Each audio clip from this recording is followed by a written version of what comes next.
Subscribe. Subscribe. So today we're going to be inspecting our starter motor just to confirm that it functions properly. This is after we had some issues with the starting.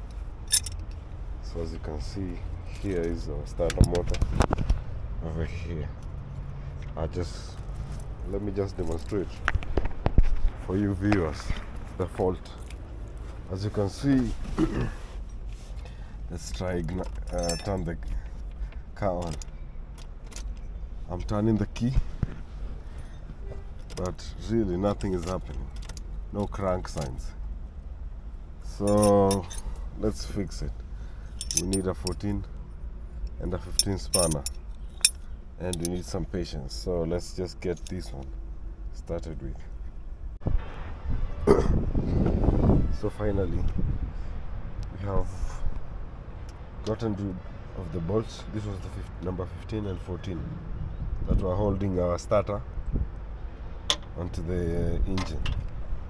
So here we go towards getting our starter out.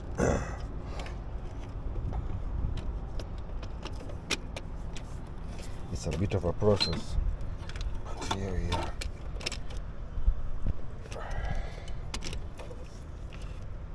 Here is our starter motor. Generally,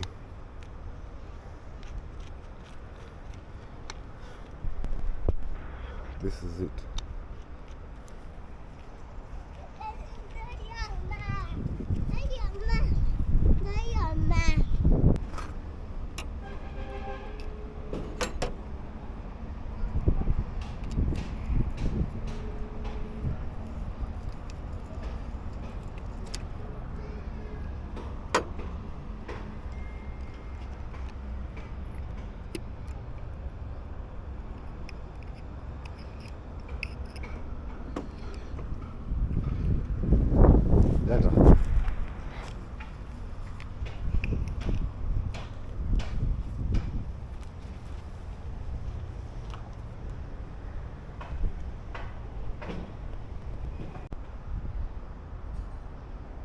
So here is the starter motor, the starter and the motor, and clearly here is how the pin below gets activated by the spring and plunger. So I guess this springs in there. As you can see, it interlocks there, and once there's current,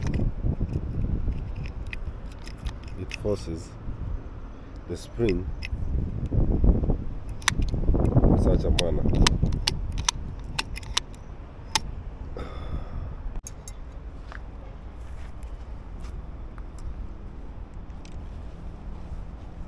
So here is our starter motor, trying to test if it fires up. Let's ground it first to the car. Anywhere on the car is a good ground. Then here's our positive to our battery. And as you can see, you expect to hear some clicks.